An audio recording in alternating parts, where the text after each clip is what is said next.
Hey, salut tout le monde! Et bonne année à vous. Je sais, c'est un peu tard pour parler du chapitre 53, mais le 54 n'est pas encore sorti, on peut encore faire toutes les théories qu'on veut. Donc je vais déjà commencer par un petit résumé et ensuite je vais vous exposer une théorie. À vous de voir si vous y adhérez ou pas, et l'avenir nous le dira.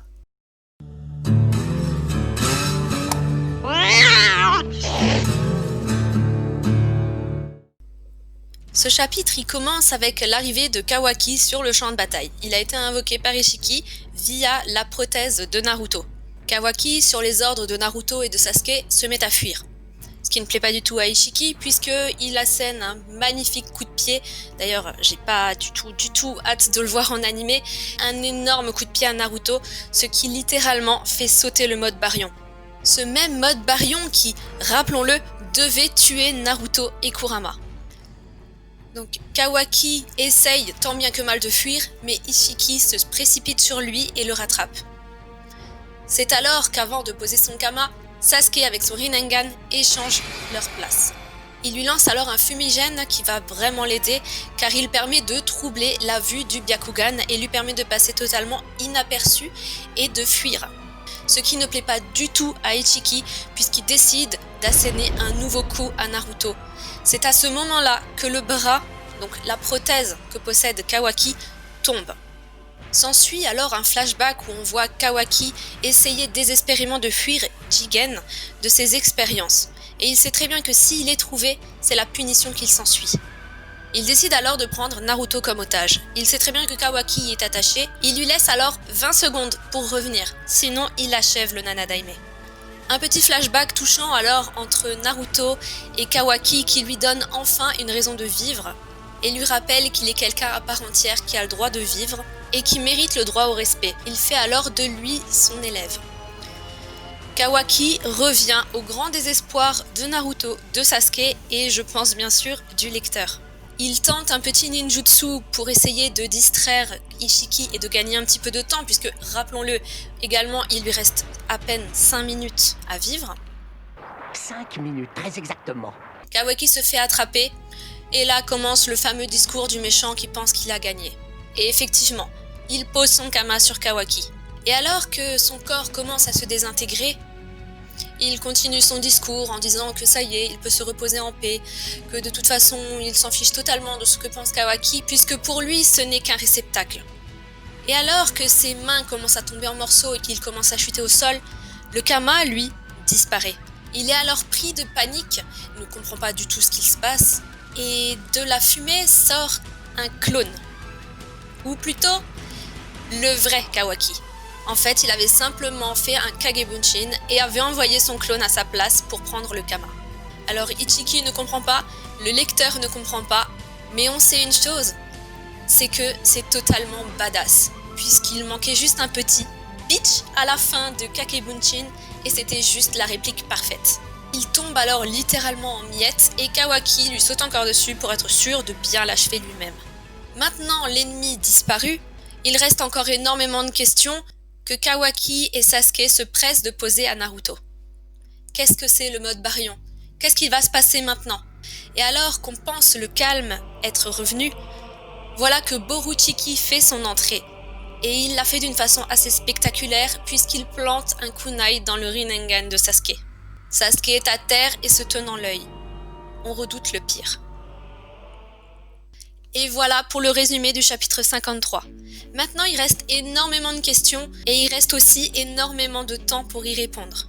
Comme Boruchiki le dit, maintenant les seuls obstacles qui lui restent, c'est Naruto et Sasuke. Sachant que Sasuke sans son Rinnegan n'est plus vraiment aussi efficace et que Naruto est à terre, le Baryon mode ayant sauté. Alors est-ce qu'il reste du temps encore à Naruto ? Est-ce qu'il va lui rester quelques jours seulement à vivre ? Quelques heures ? Quelques minutes ? Puisque c'est un Uzumaki et qu'on sait qu'il a une longévité plus importante, comme ça a déjà été expliqué, notamment pour Kushina. Ou alors, est-ce qu'il y a autre chose qui se prépare ? Ma théorie est que ce qui attend Naruto est peut-être pire que la mort, puisque la mort d'un ninja, comme l'a si bien dit Jiraiya, permet de juger la vie d'un ninja. Et si Naruto ne mourait pas maintenant ? Et si en fait, la mort dont parlait Kurama était la mort du ninja ? Est-ce que Naruto n'aurait pas simplement perdu sa réserve de chakra à tout jamais? Est-ce que Naruto ne serait pas redevenu un humain comme il en existait avant Kaguya? Ce qui fait énormément penser au tout premier scan de Boruto où on voit un Boruto et un Kawaki en train de s'affronter sur le visage de Naruto qui est à moitié écroulé. Et c'est peut-être un clin d'œil sur ce qui va se passer. Nous avons Boruto sur la face détruite de Naruto et Kawaki sur la phase encore construite.